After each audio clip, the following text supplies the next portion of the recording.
We'll start our session by dedicating it to His Divine Grace Bhaktivedanta Swami Prabhupada, the founder Acharya for International Society for Krishna Consciousness. And like I said, we are in our journey for 6th chapter, which has 47 shlokas. And today we'll be covering the last piece for 6th chapter. So we'll be covering from shloka 33 to 47. Right? Now,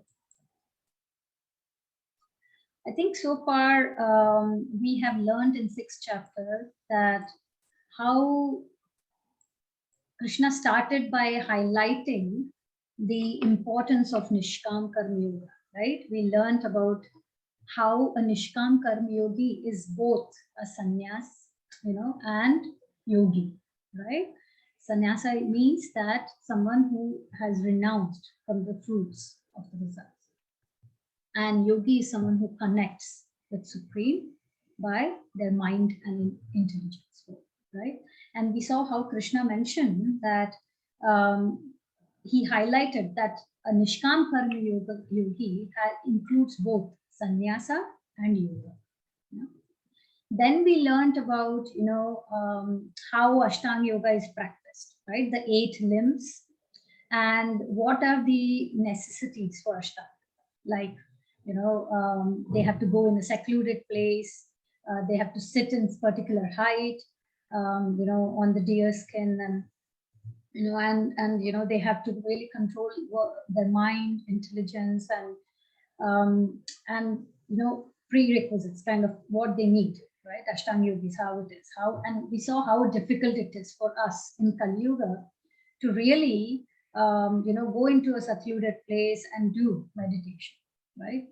And then we also learned one of the important things for us, to understand clearly that Ashtanga Yoga is not just about asanas and pranayama, right? Which we see in today's world. It is, you can only, Ashtanga Yogi can progress if they are following all the 8 limbs, right? It starts with yama and niyama, that is do's and the don'ts, right? So a practitioner of Ashtanga Yoga can reach perfectional stage, which is dhyan and samadhi, if they follow all these, right? It's a progressive thing. So after that, Krishna also highlighted that mat paraha, right? We saw mat word used quite a lot of times last time. Mat means onto me, right? Onto him, right? So Krishna highlighted that across all the yoga paths, you can attain perfection through all the yoga paths, which we have learned in the yoga ladder, right? But the main thing across all the paths, you can in the yoga ladder, you can reach perfection or you can attain perfection only when you have mind and intelligence fixed on him. This is the main thing, no matter which yoga ladder path it is, but the prerequisite is mind and intelligence, being fixed on him. So now when Krishna, explained of this about Ashtanga Yoga, right? That Ashtanga Yogi has to concentrate on tip of the nose, has to go to, like we said, secluded place, has to be, celibacy, right? Has to follow celibacy. They have to sit in the right posture, right level, all of that, right? Now, then post of that, we saw when Arjuna heard all this, Arjuna said that it's very difficult, right? He felt it is very difficult practically to follow Ashtanga Yoga process, right? So with that, we now come to the other part of the 3rd section of this chapter, which is from shloka 33 to 36. And this talks about necessity of controlling the mind, right? So mind control is something which, like Krishna mentioned before, be it any path, the main thing is you have to learn to control your mind, right? Now we'll see how in this section particularly, Arjuna, he raises, right? His concern that it is not easy and how Krishna gives the solution, right? So we'll start with the first shloka for today, where it is the 33rd verse, where Arjuna mentions that this Ashtanga Yoga, which Krishna has mentioned, it is impractical for today's age. So maybe Hari Krishna ji, will you be able to read this? Yeah, yes, Mataji. Yoyam yogostvaya proktaha samena madhusudana etasyaham na pashyami chanchalatvant stitim stiram. Arjuna said, O Madhusudana, the system of yoga which you have summarized appears impractical and unendurable to me. For the mind is restless and unsteady. Thank you. Thank you, Hari Krishna.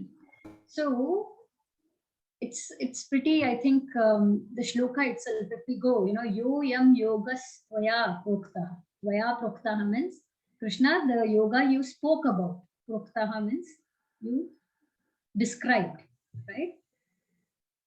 Samyena Madhusudana, right? Generally, what you are speaking about the yoga. So Madhusudana, why is he calling Madhusudana? So every time we see, right, Krishna uses different terms for different names for Arjuna, right? He used so many terms of like Kaunteya, Gudakesha, right? Parantapaha, then Partha. So each, when we see, similarly, Arjuna has, he has, called different names for Krishna. And it's just not, just like that these names are called about, but they have a real meaning. There's a purpose behind it, right? So when we saw Madhusudana, it is, Arjuna is calling that because Krishna killed the demon Madhu, right? So he is asking again to clear his confusion, to kill that thing in his mind. So he's mentioning that the system of yoga, which he summarized, appears impractical and unendurable to you, right? For the mind is both restless and unsteady, right? Now, we always think, right? We learned about that proprietorship, ownership before. So we always think we want to control, things around us. But we, I think first we have to start with ourselves, right? We have to really start thinking, can we really control our mind, right? So, and is it really possible, right? First, to control our own mind. When we, for example, when we sit for chanting, right? We were discussing last time that how that is the time point when we kind of, our mind wavers almost to everything and anything, right? So it is, the mind is so active, and we also saw a couple of examples, right? How it is like a monkey, it keeps jumping here and there, and then it's on top of it, this monkey is drunken, and on top of it, say it is bitten by a scorpion. This was the example we used as well last time. So we can imagine how unsteady it is. So if we, and if we don't, it's not only at sitting one place and trying to focus, but this mind drives us so crazy that in a day, if something happens unplanned to us, or maybe somebody says something to us, that is more than enough, for the mind to go all over again, to put you down, to put you up. It really plays with us, right? Hence, Arjuna is asking Krishna that, on behalf of us, really, right? Again, that this Ashtanga Yoga, it's difficult. Why? Because the prerequisite we learned was controlling mind and intelligence and fixing mind and intelligence on Krishna. But that in itself is so difficult, right? The prerequisite itself. So with that, we will move to the next thing. So this is taken from the purport of the same shloka. So Jyoti ji, will you be able to read it?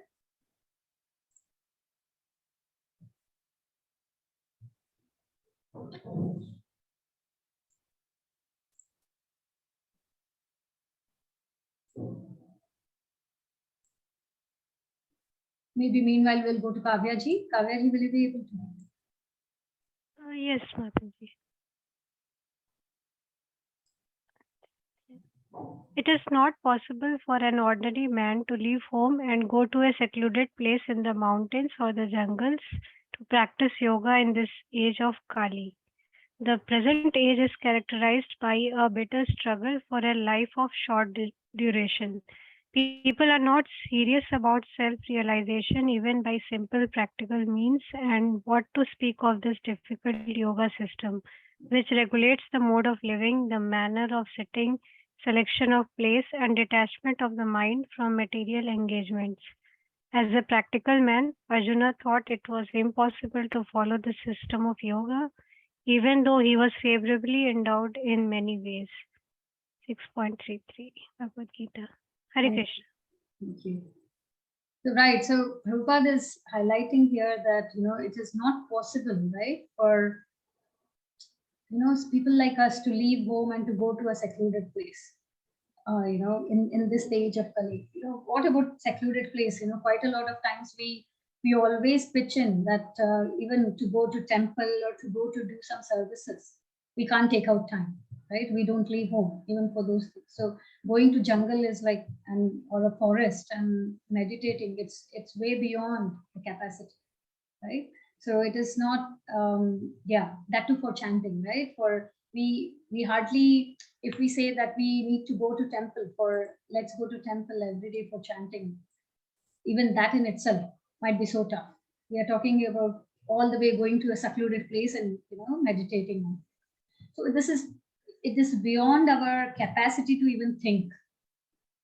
And Ashtanga yoga, like we mentioned before, it was followed back in Satyuga, right? It is not a practice for Kali Yuga. We all know, what is the practice for Kali Yuga? Yeah, right. So it's chanting, right? So why? Because the duration of life in Satyuga was much higher. Satyuga, the duration of life of people was around 1 lakh years, right? And then came Treta Yuga. It was 10,000. Then Dwapar Yuga, it was 1,000. And now Kali Yuga, it is maximum 100, right? So the duration of life itself is so short. And we also spoke about the level of intelligence we have as well, right? How much disturbed we are in Kali Yuga to practice anything like this, right? And the thing is, one of the thing here is Prabhupada is highlighting is because people in Kali Yuga are not serious about self-realization, even by simple practical means. Quite a lot of times we hear, where people say that chanting, it's really pretty straightforward. All the devotees do is just sit and chant, right? But practically, it is actually simple. It's just about making sure we are focusing there, right? That's the thing over there. So, and again, like last time we learned, great kings, they were really, do we really think their life was as easy as ours? They were much more, busy, right? And still, even though we have simple means, which is just sit and chant,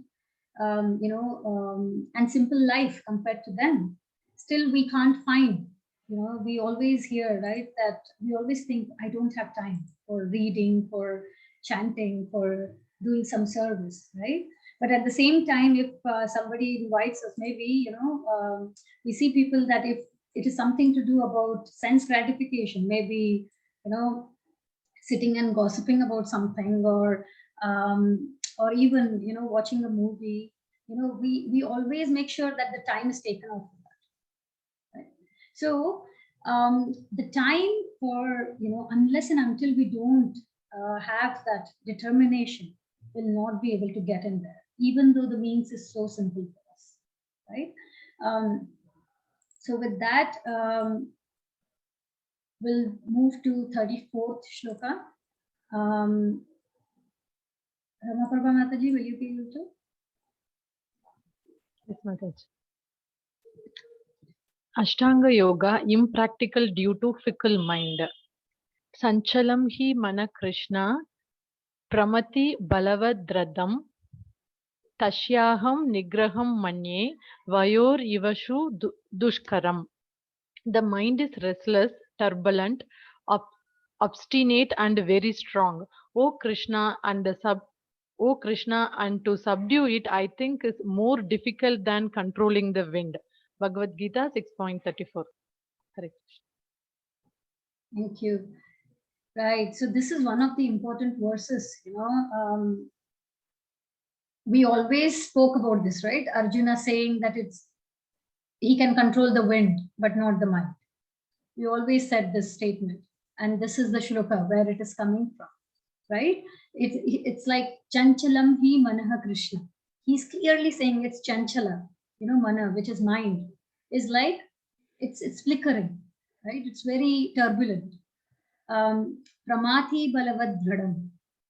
So pramati is it agitates, right? And very strongly. Dhradam means it's obstinate, like it's stubborn, obstinate. So it is really, very agitative, and it's very strongly agitating, but it's also very stubborn, right? Now, tasyaham nigraham manye, yeah, nigraham manye, right? So it's like subduing it, I think subduing it, vayur ivasu dushkaram. Subduing it is much more difficult than vayur, which is wind, right? So it is like it's like kids, our kids. They are so restless, right? We always see them with so much of energy, and we wonder how they get so much of energy. From where do they get so much of energy as well?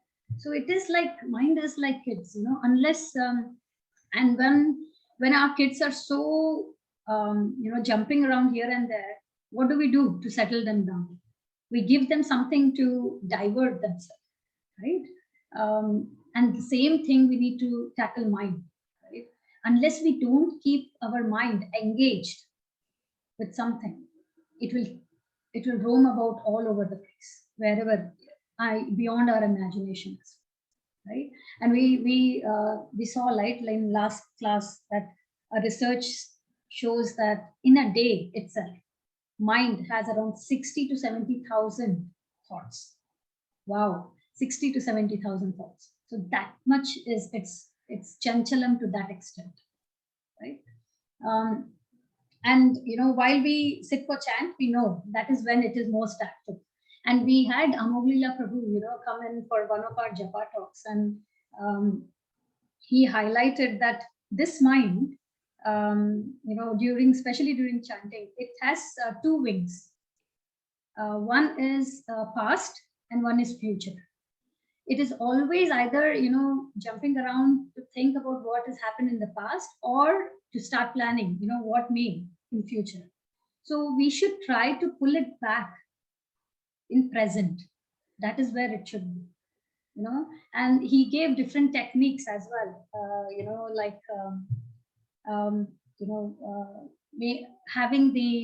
maybe having a picture in front of you while you are chanting, or the mantra itself, Hare Krishna, Krishna Krishna, Hare Hare, Hare Rama, Rama Rama, Hare. So the mantra itself as well. And he also mentioned, that maybe every time you say the mantra, one word, say it louder. It should be like, if you are starting with Hare Krishna, Krishna Krishna, Hare Hare, Hare Ram, Ram. Then second time, the second word should come out louder. So that will make your mind, more focus on the mantra itself rather than it roams around here. So that's why we have to try to control it by various means. And we have several, these japa talks which we have. They are great source for us to learn how can we make our chanting better, because that's the focus, right, overall. And that's why, I would just like to request and take this opportunity for each one of you to, join in the Sunday sessions of japa talk. They'll really help us to improve our chanting quality. Yeah? Now, with that, now let's see what Krishna is going to say. Yeah.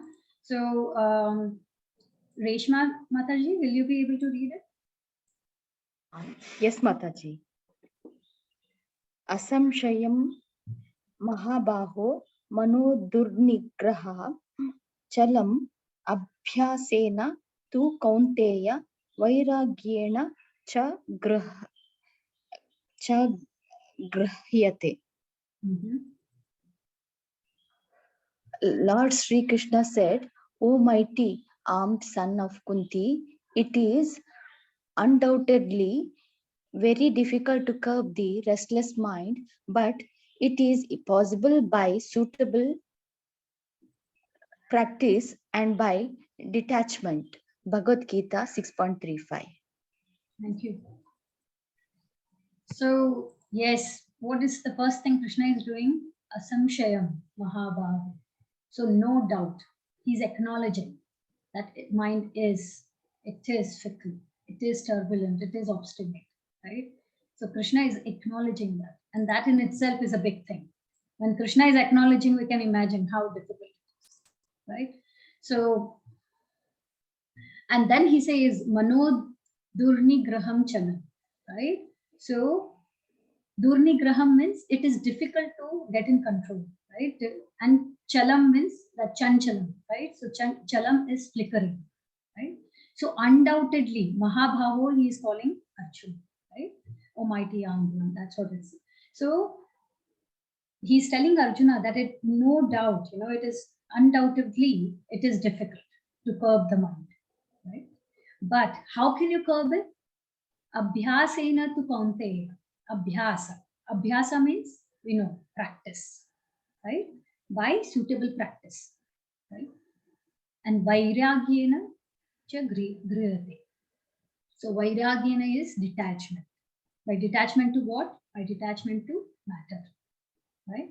So, of course, I think this is what we were referring to as well. Jyoti Mataji, you had asked a question, right? And how can we control the mind? And that's what, today we'll see. When we talk about practice, what is that? But by suitable practice and by detachment to matter, yeah, this can help us to control the mind. And when we are talking about, suitable practice, right? So it's like suitable practices, the practice of Krishna consciousness, right? However, this Krishna consciousness practice, it has, we had done this before, but there are 9 types of devotional service we do to the Lord, and we will be, that is the suitable practice which we need to, right? So, so 9 process of devotional service. So by practice of Krishna consciousness, by that suitable practice, we can engage our mind in 9 types of devotional service to the Lord, and out of this 9 processes, these are mentioned in Bhagavatam, yeah, and we have pulled out the verse which gives this, and this is from Canto 7, 5th chapter, Shloka 23 to 24. Yeah. So,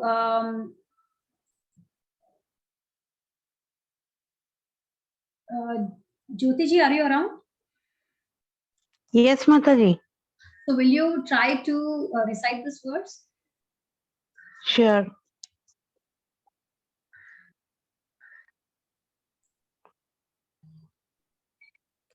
Shri Prahat Uvacha Shravana Kirtana Vishnu Smarana Smaranam. Smaranam Pada Sevanam Archana Vandanam Dasya Sakhyamata Nivedanam. So 9 type of devotional service is hearing, chanting, remembering, serving, worshipping, praying, executing orders, friendship, surrender. Right. Thank you. So, Shravanam means hearing. Yeah. So, and this is spoken by Prahlad Maharaj, right?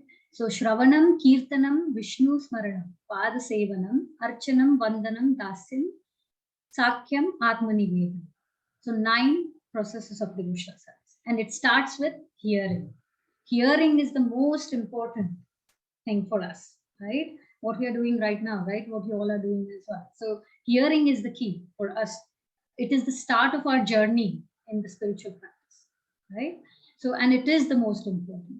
Again and again, we see in Bhagavatam that these first 3 are highlighted as the, as the cream, as the most important parts of devotional service, which is hearing, chanting, which is kirtanam, remembering, which is smarana. Yeah, Shravanam, Kirtanam, Vishnu Smarana. Right?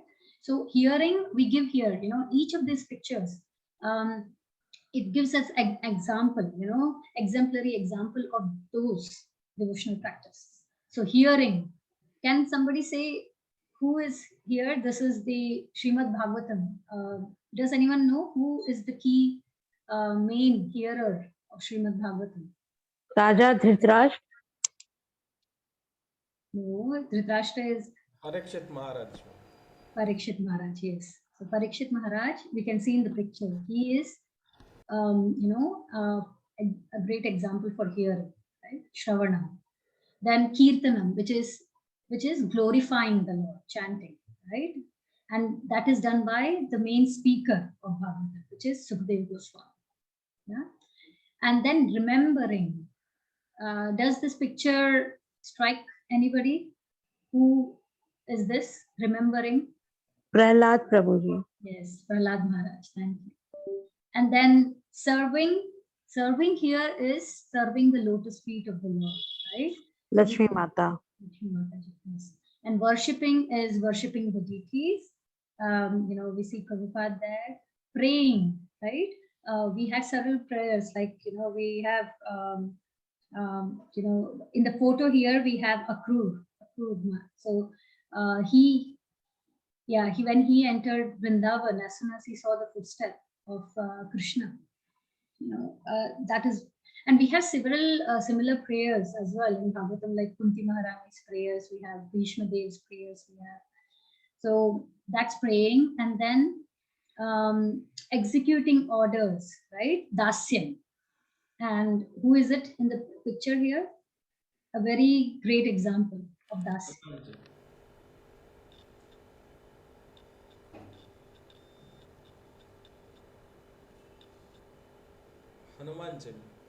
Hanumanji, yes. Thank you.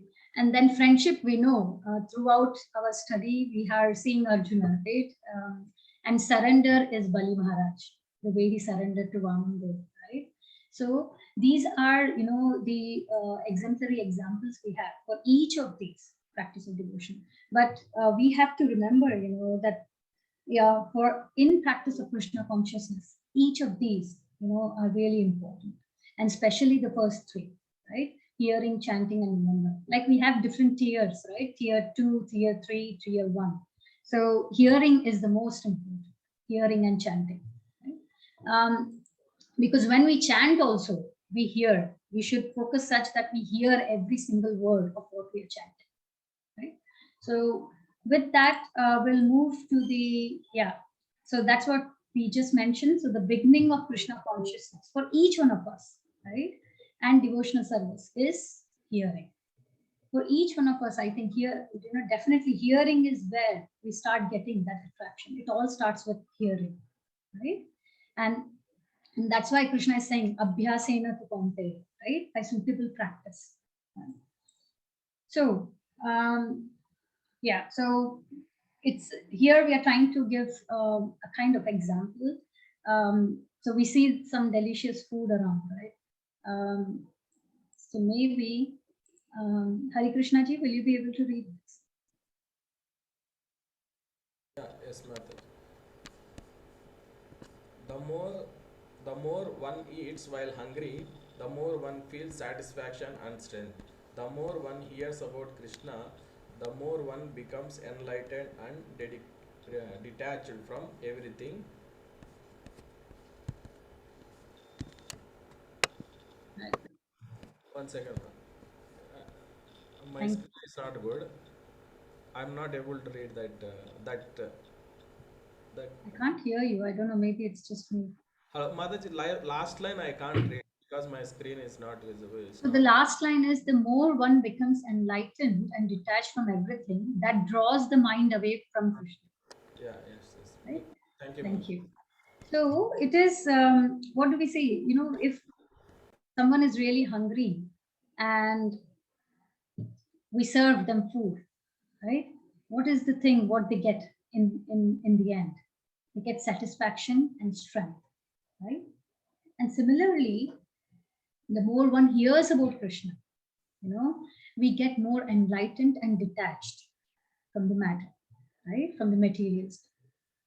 And this material matter is the one which, diverts our mind, right? Draws our mind away from Krishna. So it's something like, curing a disease. When we have a disease, the doctor gives us, the treatment, right? And along with the treatment, which is the medication, he also gives us, say, a diet to follow, right?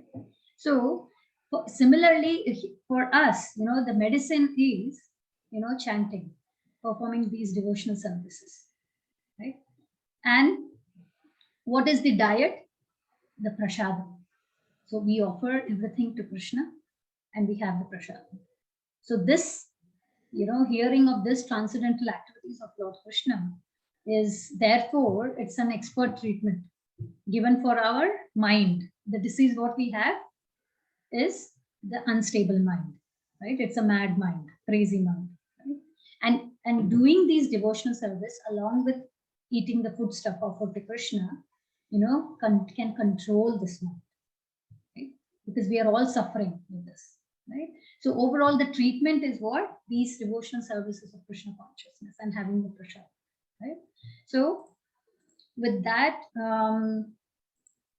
we'll move to 36th shloka. And Kavyaji, will you be able to read this?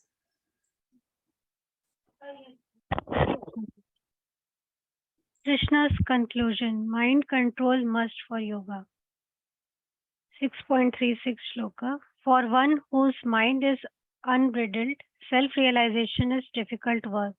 But he whose mind is controlled and who strives by appropriate means is assured of success. That is my opinion. 6.36 purport. Trying to practice yoga while engaging the mind in material enjoyment is like trying to ignite a fire while pouring water on it. Yoga practice without mental control is a waste of time.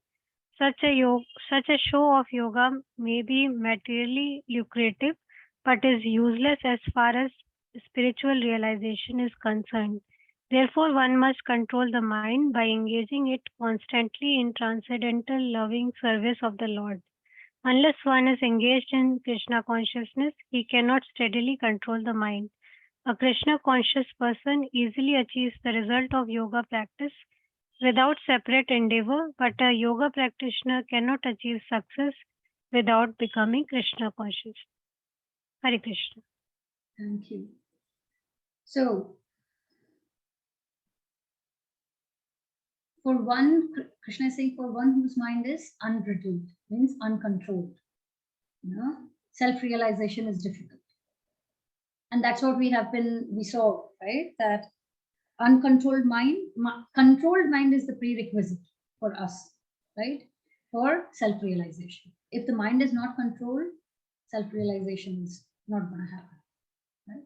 But that's why Krishna is highlighting here again that, but for a person whose mind is controlled, the success is assured. It's like a guarantee from Krishna, right? And Krishna nicely, we have seen this before, that he always says, this is my opinion, right? That shows how humble Krishna is. He doesn't want to impose something. It's more of that humility, which he says, this is my opinion. And this is what we see in today's leaders as well, right? The way, even in our corporate world, the way they put across things. It's like they put it across like not saying this has to be done, even though they know that is the right way. It's put more strategically, right? And we can see Krishna, of course, he's the supreme 5,000 years back, that strategic approach, right? So everything we have, we think it's our style, but everything is coming from Krishna. Krishna has showcased so many of those in Bhagavad Gita, right? So the other thing in purport, I think it's important for us to understand what Prabhupada is saying is, while we are doing our sadhana, It may be like chanting, reading, hearing, attending this class, or anything in our sadhana. We just doing, it's great. It's better than people who are not doing it. But just by doing this, it will not transform us unless we don't apply the teachings, of what Krishna is saying. So unless one, that's why Prabhupada is highlighting here as well in this purport, that unless one is engaged, in Krishna consciousness activities, he cannot control the mind, right? The whole transformation of our heart that happens when our heart is purified, right? And the purification can only happen if we follow the process end to end, just not by listening, just not by hearing and then forgetting the rest of the day, and doing what we are continuing to do. No. If we have to see a transformation, we have to follow it end to end, because everything has its own rules and regulations, right? So we have to follow the do's and the don'ts of our Krishna conscious activities. Only then we see that kind of transformation, right? And that will eventually lead us to that one pointed focus, So it is important that we not only just, hear or preach, but we apply as well. Only then we'll see, our heart being purified and we seeing the real picture. That will take us, that will attach us to Krishna and detach us. As we are getting attached to Krishna, automatically the other thing will happen, which is detachment to the matter, detachment to our sense gratification, right? So with that, we will move to the next section. Now, Arjuna heard all this, right, from Krishna, that mind is difficult. Yes, Krishna acknowledging that it's difficult to control the mind, and and he also gave us the solution how it can be controlled, right? By suitable practice and by detachment. Now, the next question which Arjuna asks for us is very valid. That yes, I understand that one should endeavor to control the mind, right? But what if someone has started the process, very diligently, but the person falls down, he fails to continue? What will happen to such a person? That's the question of Arjuna.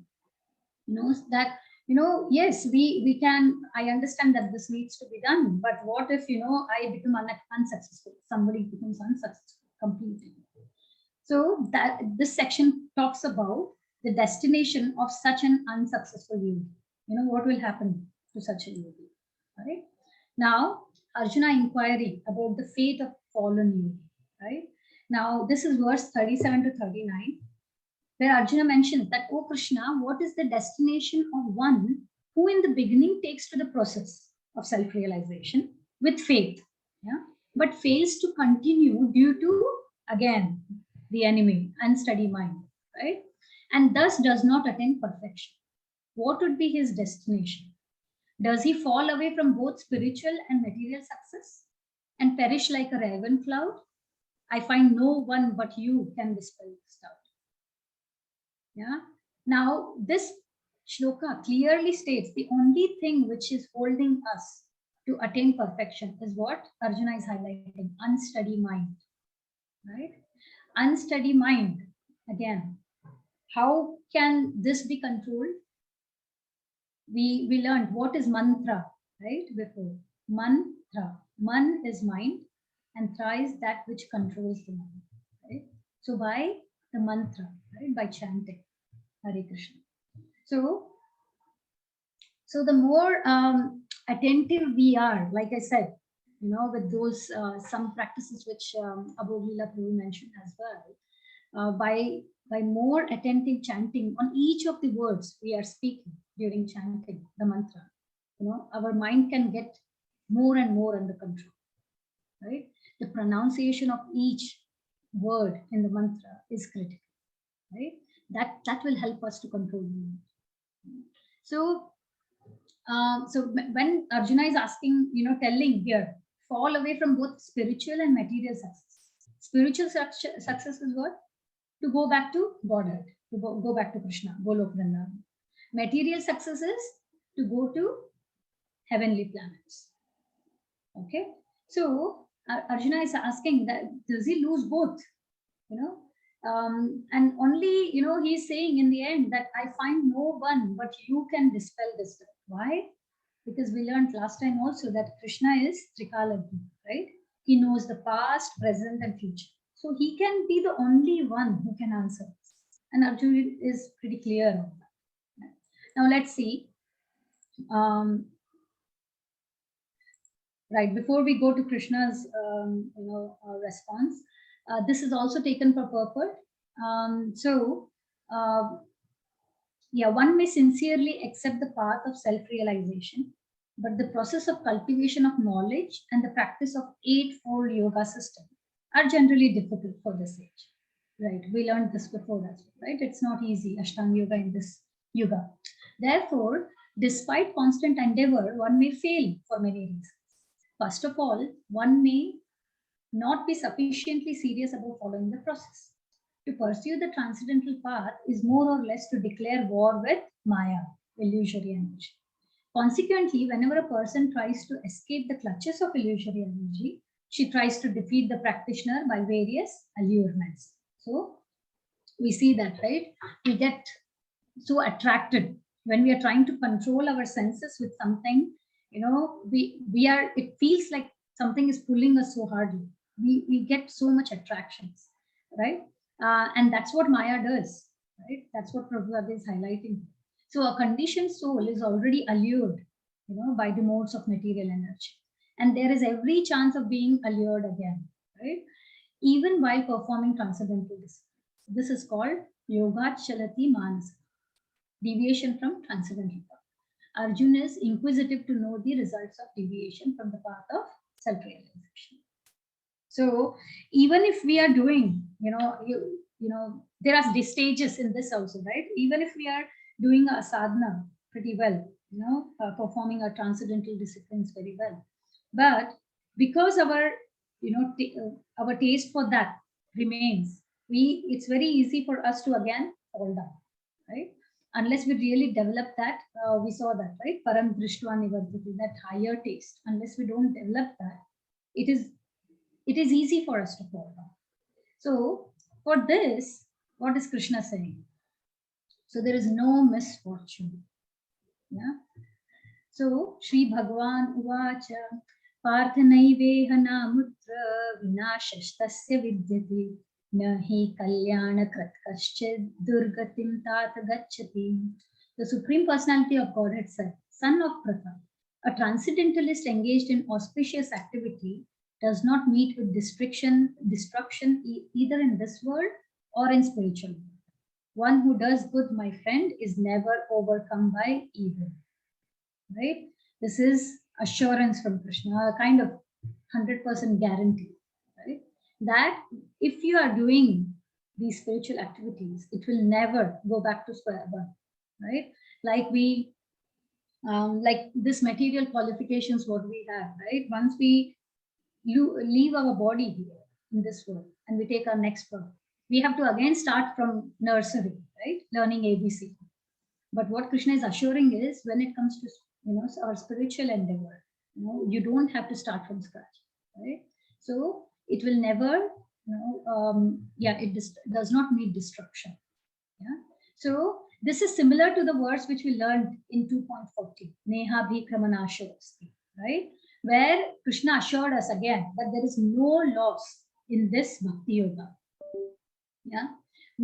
And he mentioned very clearly that advancement in our spiritual practice can save us from and protect us from the most dangerous type of fear, right? So but work in Krishna consciousness, that is the thing. Even after we lose the body, the next life we have will start if we have learned from A to M in this life. With spiritual practice, in next life we'll start, we don't have to start again from A. We'll start from the next life, which is N, right? So this is the unique quality which Krishna is highlighting again, in this 6th chapter, that work done in Krishna consciousness never goes in vain. There is no loss. right? So, and the same thing we have highlighted from a shloka from Srimad Bhagavatam, in the first canto, 5th chapter, 17th shloka. It highlights the same on the same page, that one who has forsaken his material occupation to engage in devotional service of Lord may sometimes fall down while in an immature stage, yet there is no danger of his being unsuccessful. On the other hand, a non-devotee, though fully engaged in occupational duties, does not gain anything, right? A materialistic person has to start from scratch again. But when it comes to, a devotee, a devotional service life, there is no fall down. And now, because Arjuna's question was, what happens to such an unsuccessful yogi, right? Krishna first explains that there is no loss, right? Now, second step, Krishna explains is what happens to what destination the unsuccessful yogi gets, right? So there are the unsuccessful yogis, Krishna divides into two classes, okay? 6.41 talks about someone who falls down from their practice, after a short period of practice. And the next shloka will talk about someone who falls down after a long period of practice. Yeah. So this short practice is immature stage, right? Maybe Ramaprabha Mataji, will you be able to read this? Yes, Mataji. Fall after short practice. Prapya punya kratam lokan ushitva shashvati shama suchinam shrimatam gehe yoga brashto vijyate. The unsuccessful yogi, after many, many years of enjoyment on the planets of the pious living entities, is born into a family of righteous people or into a family of rich aristocracy. Bhagavad Gita 6.41. Thank you. So, again, back-to-back assurance and guarantee from Krishna, right, in today's session. So, he's saying here that yogi who falls down after short practice, right, goes to higher planets, right, where all the pious living entities are there, right, on the higher planets. Now, after of course, even in the higher planets, there is there is an end tenure of life, right? So after that prolonged life there in the higher planets, then he's sent back again on Earth, right, to this planet to take birth where? In righteous people, in the family of righteous people and rich aristocracy. Yeah. So it is why a righteous family of righteous people and family of rich aristocracy. This gives us a platform, right? If you are born in an atmosphere, in a family where the spiritual practice is followed, right? You can take the advantage of that facility and try to elevate themselves, right? We can elevate ourselves to in Krishna consciousness, because you have right people around, who are devotees, and also and yeah, materially as well, opulence is there. So this gives you a good platform to really focus and channelize yourself on Krishna consciousness. Now this is the kind of for people who fall after short practice, right? Unsuccessful yogi after fallen after little progress, right? Now an unsuccessful yogi who falls after long practice, right? What happens to them? Reshma Mataji, will you be able to read?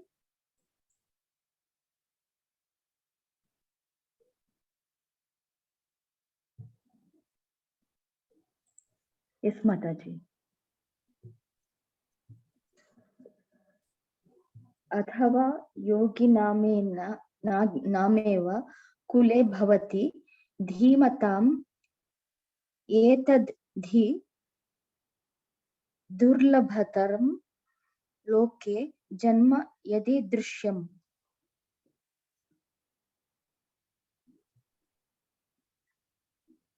Or if unsuccessful after long practice of yoga, he takes his birth in a family of transcendentalists who are surely great in wisdom. Certainly, such a birth is rare in this world. Bhagavad Gita 6.42. Thank you. So this is what is the outcome for someone who has practiced, for long period, right? So he takes birth in the family of devotees, right? Transcendentalists, who are, surely great in wisdom, right? And we see that Krishna is highlighting that such a birth is rare. It's not, and we see the picture of Prabhupada here. Prabhupada was born in that, because he also, we see him, he performed his Rath Yatra when he was so young, right? He was given that kind of platform, he had a, devotee parents, to give that, right, atmosphere so that he could, further step up into his practice. So that's the destination of someone who falls after yoga. But either ways, the bottom line is whether it is a short practice or long practice, there is an assurance here given by Krishna that you will not continue from scratch. So there is, this is the thing which is giving us a guaranteed return, right? Whenever we invest something, we see guaranteed return. So this is a guaranteed return for us, right? So moving further, I'm conscious of time. So next is 43rd and 44th. I'm sorry to disturb. I understand about the fall after long practice. And can you, it seems like guarantee for return, like transcendental's birth is in transcendental families. So can you repeat the falls down in short practice? What will given? Means what we will receive? Come again, Jyoti ji, I missed your question.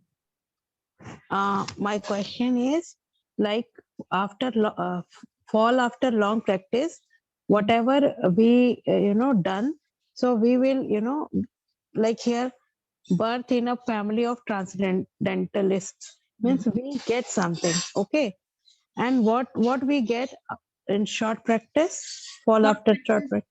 yeah, short practices, you get, you have a lot of punya, so you will go to higher planets, Oh, and then you okay. can, yeah, after you finish your tenure there, then you will come back to, Earth and, to this planet, and you'll be, either born in a, material opulent family, which will give you a good platform to continue your bhakti where you stop.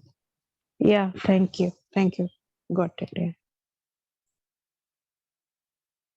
Okay, so in both cases, which we just learned, one revives the divine consciousness of his previous life, right? That's important. And he again tries to make further progress in order to achieve complete success. He automatically becomes attracted to the yogic principles, even without seeking them. Such an inquisitive transcendentalist stands always above the ritualistic principles of scriptures, right? So we see here that Krishna is highlighting that he automatically becomes attracted to yogic principles, right? We see quite a lot of times, our children that they pick up something like maybe reciting shlokas or playing some instruments, just very quicker than we could even think about ourselves, right? Because they everything accounts with their prior spiritual level, right, which they have been involved in, right? So I was hearing one of Gaurang Darshan Prabhu's lectures that he remembers heavy number of Bhagavatam shlokas, Bhagavad Gita shlokas, almost there. And somebody asked him during an interview that how is he able to manage that? And he just said that once he reads a shloka, it sits in his mind. He doesn't know how it happens, but he can immediately recite that and he can remember it. So this is these are great examples for us to understand that it accounts from your previous level where you were at. And you will also see people around how quickly sometimes they grab the concept of Bhagavad Gita, and it takes time for us to really digest, to understand. But for some people, it's very quick, and that's what it shows. That's what Krishna is saying, that they automatically get inclined. We don't have to push them. We don't have to keep telling them. It's a natural inclination, and they pick it up fast as well. And that is, how is that coming? This is coming from here, right? From their past devotional service they have performed, right? So it's like you had paused it and you're resuming it again in your new life. So there's no stop to it, right? So that you start a new sentence. It's like pausing it and then continuing it again, right? So with that, so this is one of the nice shlokas from Bhagavatam as well, from third canto, which states, "O my Lord, persons who chant the holy name of your Lordship are far, far advanced in spiritual life, even if born in families of dogwood. Such chanters have undoubtedly performed all kinds of austerities and sacrifices, bathed in sacred places, and finished all the scriptural studies." Right? Now, all of you who are here, who are here hearing about Krishna, taking out your time over the weekend to hear about Krishna, you are chanting regularly, all of you. You are trying to read, right? This is all coming from your pious austerities and sacrifices, right? It's not easy, right? Just to get that. Performing sadhana means you have done quite a lot of austerities in your prior life. So you are here in the right path. We should, of course, hearing this, we should not feel very proud that, okay, I'm there and I'm pretty good shape, but we should rather take it as a motivation for ourselves, that we should keep continuing it rather than, thinking, oh, I have done so much, rather than focusing our austerities or sacrifices we have done. We should focus how we should do it better now, so that we get, we target to have this life itself as the last life, if possible, right? And go back to God. So with that, yes, we come to the last 3 shlokas now, and attaining perfection. This is the 45th shloka. And when yogi engages himself with sincere endeavor in making further progress, being washed of all contamination, then ultimately achieving perfection after many, many births of practice, he attains the supreme goal. So we should continue our endeavor, sincerely. And last class we have, we learned determination is the key, right? So we have to do our sadhana with that determination. Then, eventually we'll attain that supreme, right? So persons who have acted piously in previous lives and in this life, and whose sinful actions are completely eradicated, are freed from dualities of delusion. And they engage themselves in my service with determination. We'll come to this shloka in 7th chapter. But what it overall says is that, in our lives, if we act piously, there will be coming a point that the sinful actions of ours are completely eradicated. We are freed from that, right? And then, that is a platform for us to serve with determination so that we can go back to God. Yeah? So with that, we'll come to the last 2 shlokas. Now, whole chapter was, what was the title of the chapter? 6th chapter? Dhyana Yoga. Dhyan Yoga, right? Ashtanga Yoga. So we spoke a lot about it. Yeah, Ashtanga Yoga. Yeah. So Dhyan Yoga or Ashtanga Yoga. So whole way we spoke about, how Ashtanga Yoga or Dhyan Yoga, how the practice is, and how practical it is for us. Yeah. Several aspects. So now, this is Krishna's style, right? He will, like in 2nd chapter, he gave us the feel of what each yoga ladder is, right? In the end, he said that, there was shloka where he did not directly, but it's like a level. He's taking us level up high, where he's going to say more directly here in 47th shloka that, the topmost of all yogis, is bhakti yogi. So he's giving us the flavor of all kinds of yoga, Dhyan Yoga, Ashtanga Yoga, and in the end, he also concludes that Bhakti Yogi is the top, right? So we have 2 more shlokas to go. And maybe I'll recite this. So this is the 46th shloka, where he is touching little bit that, Bhakti Yogi is the topmost yogi, but he will be more clearly defining it in the next shloka, 47. But in this shloka, he is highlighting that a yogi, in general, a yogi, right, is greater than just a tapasvi, jnani, karmi. Yeah. The shloka is tapasvibhyo diko yogi jnanibhyo aphimato dikhaha karmibhyas chandiko yogi tasmat yogi bhavachuna. Yoga refers to what? Linking our consciousness with the Supreme. When the linking process is predominantly in fruitive activities, it is called karma yoga. When it is predominantly empirical, means analytical, right? It is called jnana yoga. And when it is predominantly in devotional relationship with Supreme Lord, it is bhakti yoga, right? So Krishna is comparing, he's kind of giving us the flavor that, a yogi is greater than a tapasvi, jnani, or karma, right? Because like we say, when it comes to karma yoga, it is predominantly, looking at the results of the activities, fruitive work, right? You perform, service to Krishna, but you expect a return, right? But Jnana Yogi, it is analytical study, right? They're more into, knowledge aspect, and they're more focused on what is body, soul, and yeah. But that's what Krishna is highlighting here, that, predominantly the devotional relationship of Supreme, it is called Bhakti Yoga, right? And in 47th verse, therefore the most highly praised, form of yoga performance mentioned here is Bhakti Yoga. And he has clearly defined it in the last, 47th shloka. So is there anyone who couldn't send the recitation this week? Because this was the shloka we sent. Maybe they can recite this. Myself, Mataji. Myself also. Okay, I'll let both of you then. Maybe we can start with Hari Krishna ji.